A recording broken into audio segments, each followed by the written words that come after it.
But until then, I'm just going to talk about what's going on so far. So there was a dead heat between Joe Biden and Donald Trump right up until Valor McConnell just said Sleepy Joe woke up. Yes, he did. I could speak as a Joe. The Joes, they're not sending their best, gotta say. It's unfortunate, but yeah, Joe Biden, I was a Bernie supporter from the beginning, so Joe Biden wasn't my first pick. I don't know how many people that Joe Biden was their first pick. He was kind of the we're settling pick for somebody to beat Donald Trump. And so it looks like Sleepy Joe did wake up. I'm going to get some election, the election map up and going right now.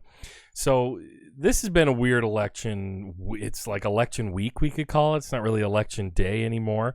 What happened to election day? Why? I thought I was winning on day one. Whatever happened? So here's the election map. So it started out, Joe Biden. Election night really was not a whole lot of fun. If you were hoping to see Trump go down in flames immediately, this is really the red mirage was in full effect on election night. And so we watched Florida go to Trump, and the early vote counts in Michigan, Pennsylvania, Georgia, all these states, even Wisconsin, that are really having a huge part to play in Joe Biden. What looks like he's going to take the Electoral College. A lot of this is, comes from this idea of mail-in voting. Donald Trump was talking about how the mail-in ballots were totally corrupt. They're very bad. They're very corrupt. We hate mail-in ballots. And he did everything he could to undermine the idea of mail-in voting. But we're in the middle of a pandemic, so tons of people were doing mail-in voting, but Republicans, by and large, were not because of everything Trump was saying against mail-in voting. But then, so what happened was we had this red mirage and just kind of what seemed like a blue drought, like nobody showed up until they did, until there totally was a big turnout through the mail-in ballots. They've been counting them for days now. So last night I was up till like 3 a.m. I watched the lead that Trump held in Georgia precipitously get smaller and smaller until until Biden took the lead in Georgia. So Biden's in the lead in Georgia, and that was like 2 or 3 a.m. here in California. And then I fell asleep and woke up, and I think the first thing my wife said to me, Candace, if you're watching, she said, Biden's up in Pennsylvania. So now Biden is leading in Pennsylvania. So and Trump, it's really interesting. I just heard from a friend of mine who knows plenty of conservatives, Trump voters, and his dad believes that it's all voter fraud, that the lead by Joe Biden is voter fraud. My friend texted me, everybody who supports Trump thinks it's voter fraud. And there really is no evidence for this. The only evidence so far of any acts of voter fraud were Trump supporters trying to vote for Trump twice or with mail-in ballots that weren't theirs. So it's this kind of, it's this projection. Like they said they're going to do it, and so we need to do it. And I find it interesting. I find it hilarious, kind of fun, just to watch this. This is like a slow roll election. And there are some things people are saying like, Trump's taking them all to court, and this is gonna be like Florida all over again. Here's a couple things why I think not. First of all, taking the thing about 2000 was, Al Gore actually did what did he do? He conceded to George W. Bush and then took it back because they initiated a recount in Florida. And what happened in Florida was there was the thing called the Brooks Brothers riot, where a bunch of paid Republican operatives stormed the county elections office in Miami-Dade County and screamed and shouted, trampled people, and got the recount to stop. And then, of course, the Supreme Court came down on the side of George W. Bush to halt the recount. And so that was over one state, okay? That was over one state, and that one state was deciding who won the Electoral College. It was a close election. Here now, we have Biden. He's clearly ahead in all the states that were looking like they could or could not swing. Arizona, Nevada, Pennsylvania, Michigan flipped early, and Georgia. I mean, they've all now ticked over to Biden, and where Trump was legally trying to get the votes count to stop. Now, these are all mail-in ballots that arrived on time or were postmarked on time. Trump keeps making up all this stuff about what does he say? They're coming out of nowhere. These ballots are coming out of nowhere. Just not true. They're official, legally cast mail-in ballots, and they keep coming in, or they keep getting counted now. And in most cases, because Donald Trump's goofy idea of strategy was to how do I put this? Discredit the very idea of mail-in ballots. So the more that mail-in ballots get counted, the farther his lead dwindles, to the point that he's not in the lead in multiple of these states. And so now, if you look closely at this map here, you see the light blue states are yet to be called because they are. The vote count is so close. In Georgia, it's so close, in fact, that there's probably going to trigger an automatic recount. The vote count is at like 0.25, triggers an automatic recount, and you have to do a recount. So I find it really interesting. So if any of these states, which are now clearly blue, once the vote count gets to 99 point whatever percent, or when they finish counting the votes and they're still in Biden's favor, that's it, folks. Biden has 264 electoral college votes already for all the states that he has. Trump isn't anywhere near that. And Trump was, so the legal strategy, Trump was trying to stop the vote in a bunch of these states.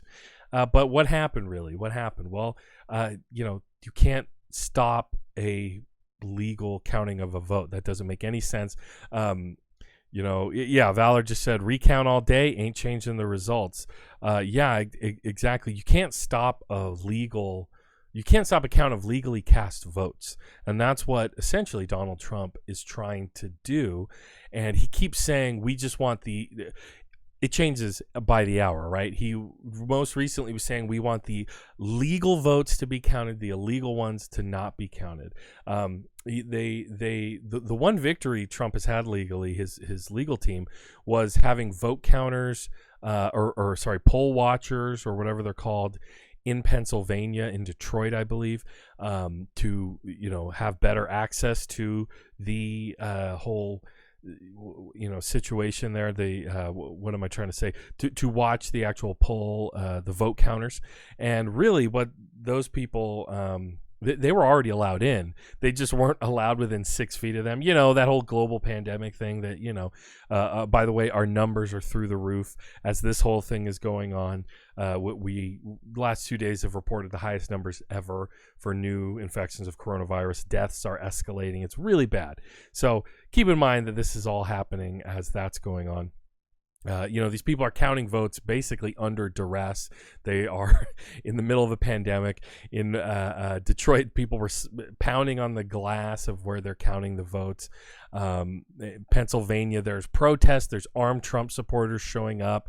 The police have done a good job of keeping them far enough from the buildings that they can proceed counting the votes in safety.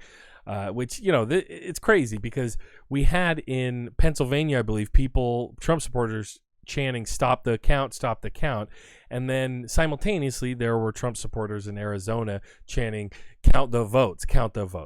And this is mirrored in Trump's legal strategy. He was trying to get the vote count stopped in Pennsylvania, in Georgia, I can't remember if he did try to do that in Michigan, but then they were at the same time trying to argue for the continuation of the vote counting, which was what was going on in Nevada. So kind of hilarious, just a totally disjointed legal strategy. And what's even weirder though is like the Trump campaign is trying to look right now for somebody to head their legal strategy. Like they weren't prepared for this. They have been clearly broadcasting that this is what they were going to do, that they were going to use any legal means necessary to try and gum up the counts.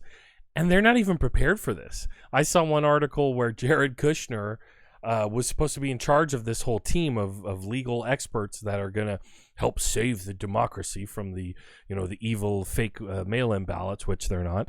And he thought other people were. They're basically having the, oh, you thought I thought you were doing it. Well, I thought you said to me. They're doing that whole thing.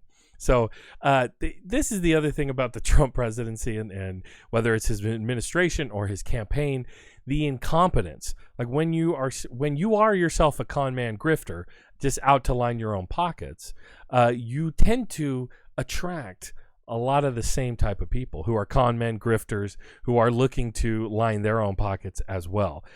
So I just find it, incredibly, fitting. I don't know what other word to use. It's apt. It's interesting, and they really weren't prepared for this. They just were not. And I find it fascinating that Trump supporters will believe just about anything they're told. I do believe that.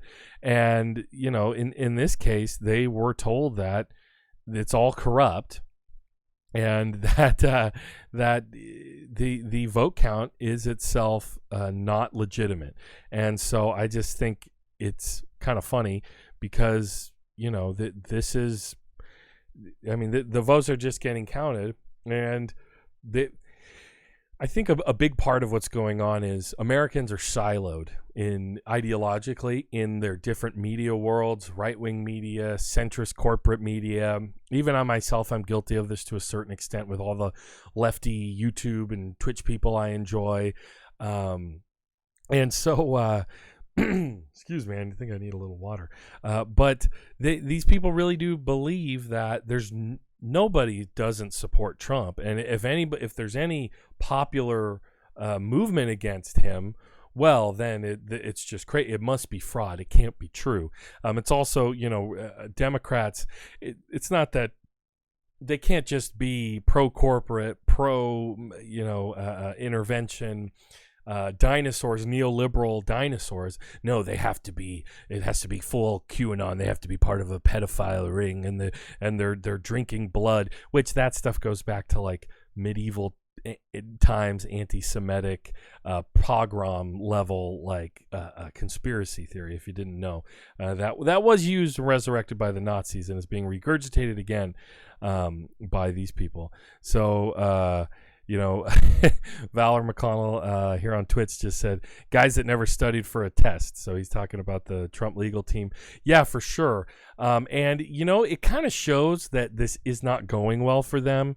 Donald Trump Jr., who, I don't want to make any assumptions about his, recreational drug habits, but it's long been reported that Donald Trump Sr. is on some type of speed. That's why we get Trump, Trump who comes out, this is a fraudulent, he's got the dry mouth and all of that stuff, just, hopped up Trump. And then there's sleepy, tired Trump. This is a fraud on the American people. You have sleepy Trump, just, and it's funny because he kind of projected that at Biden. If anybody didn't notice, the attacks on Biden by the Trump campaign were all over the place. They couldn't land on a specific thing to say about Joe Biden. First, he's Sleepy Joe. Then he's Radical Joe. He's been overtaken by Bernie. Then Kamala Harris. She's farther left than Bernie Sanders. And AOC +3. And who knows what? We don't know what you're talking about unless you're in Trump world or independent voters. They don't know. They have no idea what he's talking about. But anyway. Trump Jr., we can't forget or miss this. But here he is on Fox News. This is a really quick clip. I've tried to find the full thing, but check this out. This is him literally falling apart, like to tears, over, why isn't everybody paying attention to Hunter Biden?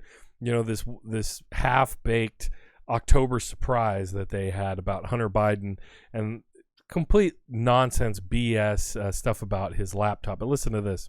At this laptop, they allowed impeachment to happen knowing that they were right about Joe Biden. My father's instincts, again, just like he was right when he said the Obama at this laptop, they allowed impeachment to happen knowing that they were right about Joe Biden, my father's instincts again, just like he was right when. So Trump Jr. is literally breaking up. He can't even keep, his voice from cracking because his dad's losing, because Donald Trump is losing big time. Now, again, none of this is, absolutely set in stone yet. There is a lot to be done as far as like verification of the votes. Of course, Trump is going to trigger recounts, but I really don't see any path forward for him. This is the thing about elections. Like, here's the Washington Post's map and how they're looking at it. And they've actually been, not in the political sense, but conservative as to how they're calling the electoral spread. Early on, Washington Post had, Trump above the 270 mark, and then the two were right in the middle. And so they really have done, they haven't, unlike the AP one, they haven't even called Arizona yet. Because they're still counting a lot of votes and the percentages are too close. So it's really interesting here because, like I said, Republicans think that they're actually going to be able to sue their way out of this. Like, first of all, Donald Trump, that's the way he's existed for a long time. He has so much money, he can just sue his way to get whatever he wants. This is election law, and the way our elections work is elections are decided at the county, state, and up level. So each state verifies its own election results, and so Trump can't just sue. And this is the thing: 2000 was one state. Florida was swinging, and Florida isn't. Trump won Florida handily, so that's not controversial. That has nothing to do with this situation. Right here, how many states are we looking at that are up for contention, really? Nevada, Arizona, Pennsylvania, Georgia, and North Carolina. We're still waiting on this. 1, 2, 3, 4, 5 states. We have Trump is probably going to take North Carolina.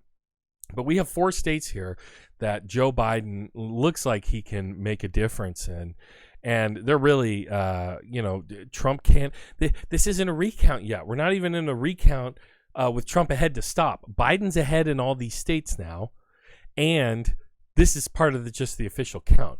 And every time they bring a case forward, this is why his case got smacked down in Nevada. It's why it got smacked down in Pennsylvania. It's why it's getting smacked down in Georgia, because the cases his shoddy legal team, frankly, are bringing, they're not presenting any evidence. They're just this is the interesting thing, about the way Trump operates and the way his people operate, is that they really see it. Trump lies all the time, and he just gets away with it, and nobody calls him out. The media has tried kind of to hold him accountable for lying a lot of the time. But when you're in a legal situation, like even if the judge is a conservative, if you have not presented evidence, or at least the facade of some type of concrete evidence, then they really can't bring a case forward. They have to dismiss it, and that's what's happened here. So I really think Trump supporters are, they're trying to cope with the fact that they're losing, and they're losing bad. And there's a lot of things happening at once here. First of all, that's happening. There are the protests of counting the votes, right? Some Trump supporters are showing up armed. In Pennsylvania, there were men arrested who were heavily armed and were apparently plotting to do something. We need to learn more, of course, but they had a QAnon sticker on the back of their Humvee. I think the FBI was pretty aware that stuff like this was going to happen, and we're keeping an eye on this stuff. And this is stuff I kind of worried about out loud, the idea, right-wing terrorism is the most consistent terror threat in the United States. So it just makes sense that, when their glorious leader is, under threat from, you guessed it, from just the democratic process, that they would try to do something about it, violently or otherwise. And some of them have, but it hasn't been too bad. We just saw, in Michigan, right, there was those militia guys who were trying to kidnapped the governor. And I think the whatever you want to call it, the deep state, just the government is aware of this. The FBI is aware of this. The Secret Service is aware of this. They dispatched a bunch of gnarly teams over, like heavy duty protect the president teams, over to Joe Biden's house. So that's kind of where we're at. The writing's on the wall here, and we're just waiting for the votes to counts to come in. But this is clearly the red mirage. I mean, people have pointed out how bad the polling was. Yeah, the polling was bad. We got to rethink polling. I don't even like polling. I can't stand Nate Silver. Nobody listen to Nate Silver. He's a hack. He's a joke.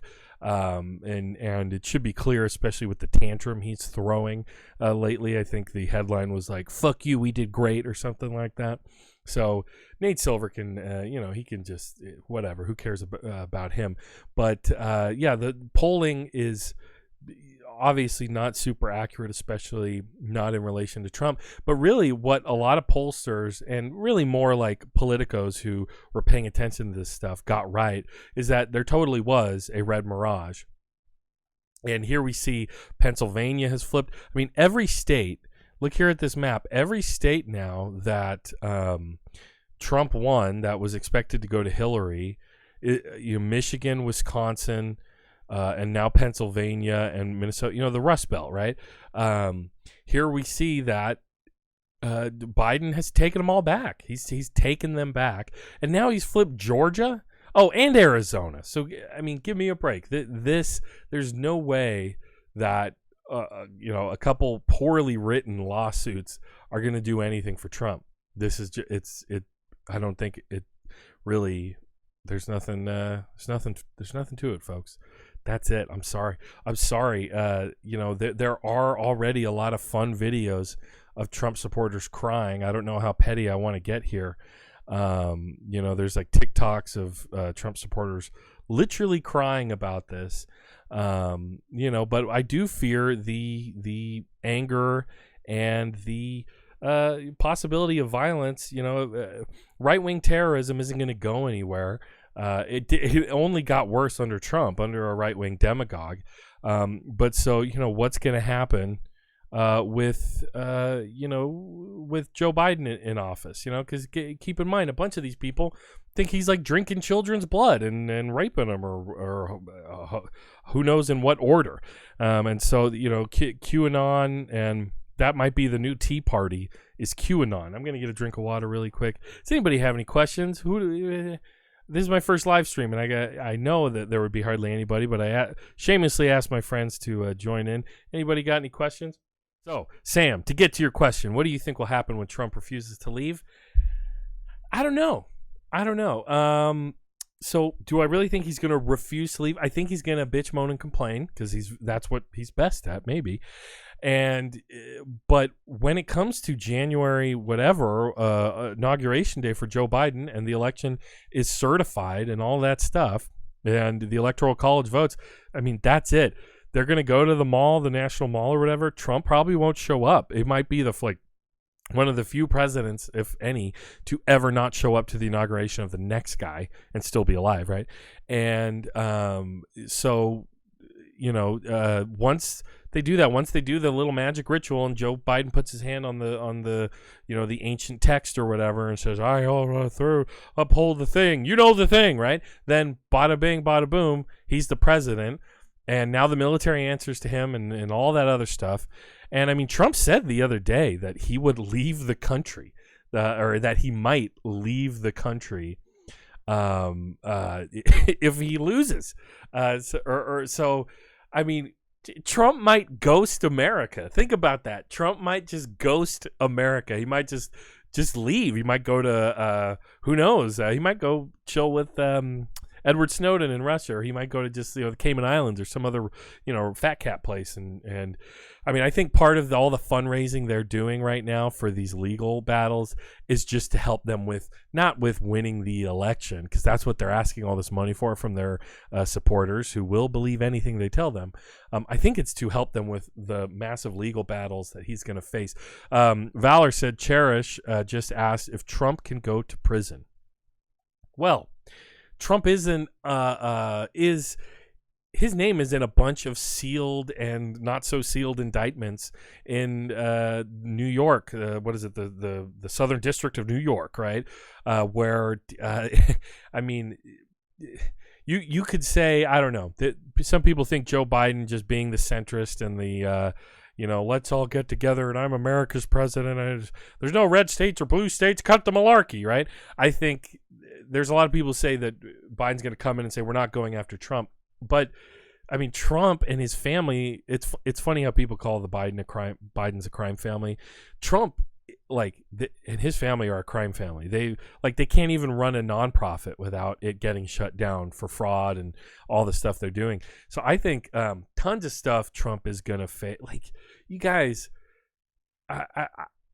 I was addicted to following this stuff. I've been addicted to following this stuff the whole time Trump has been president. I was following the Mueller investigation. I was following the impeachment and the Ukrainian scandal.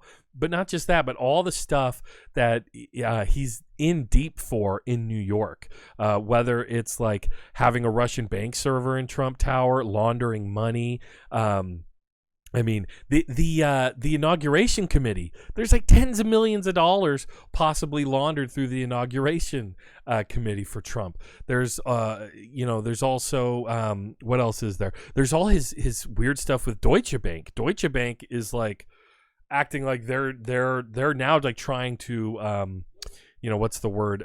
Distance themselves from him. There's all the sexual assault allegations. Like, guys, the other day, Bill Barr was trying to have the U.S. Justice Department defend Trump from a civil matter or a criminal matter, involving a woman going after him for raping her. So, as soon as he's not president, all those protections are gone. The stupid, weird rule that you can't prosecute a president are gone for Trump. I don't know how much of that is going to involve Joe Biden's Justice Department and whoever is the Attorney General, right? That's not clear. But what is clear is he's going to be open to criminal investigation and to criminal prosecution because he's no longer the president. So there's tons of stuff. I mean, think about all the ways he's violated the emoluments clause and just nobody would or could do anything about it because he has a psycho like Bill Barr in the Justice Department and he's president. He can get away with it. I mean, they've been using the White House for campaign events and for the frickin' convention. Like this, when people go, oh, he's breaking the norms of our democracy. Well, it's criminal. A lot of what he's doing, it's straight up in the law that you can't do stuff like that.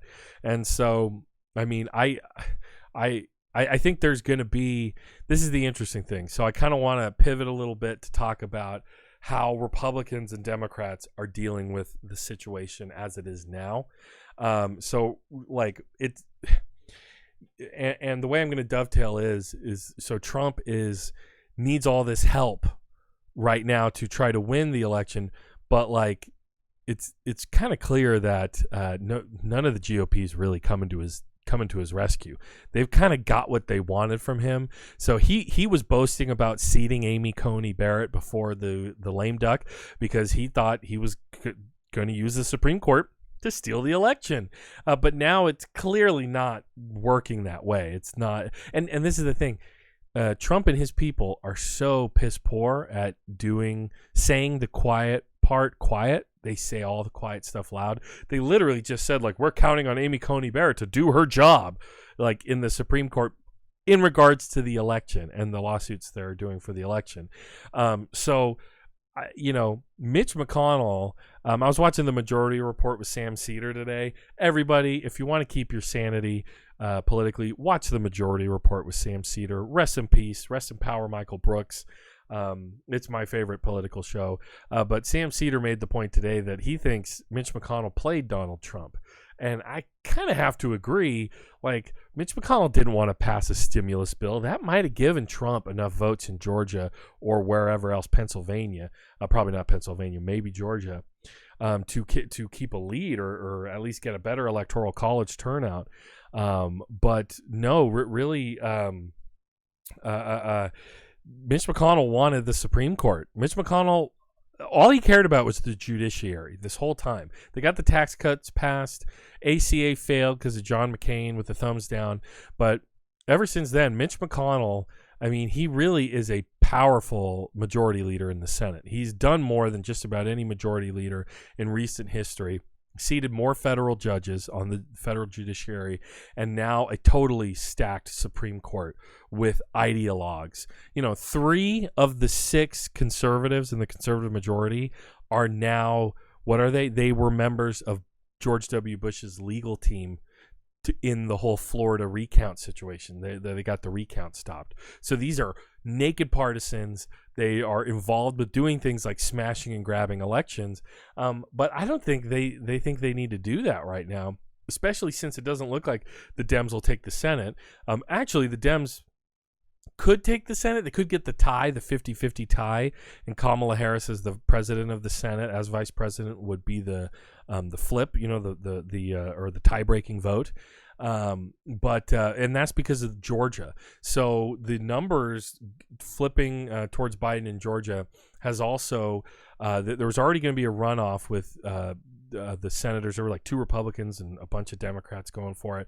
But John Ossoff, who's going after, I can't remember the guy's name. I could probably look this up really quick. But that's going to what do they call it? A runoff election in January. So Georgia, which has just flipped blue for the first time since I think Clinton, which Clinton ran as a very conservative Democrat. For the first time, it is now flipped blue. It's very possible that so there's going to be 2 runoff elections for the Senate. And if Democrats can win both of those, if Georgian Democrats can be so high off of defeating Trump that every single one of them turns out to vote for John Ossoff and the other guy. Sorry, I need to. I'm looking around trying to find this. That's what needs to happen. So that would lead to the Senate being tied. Now, why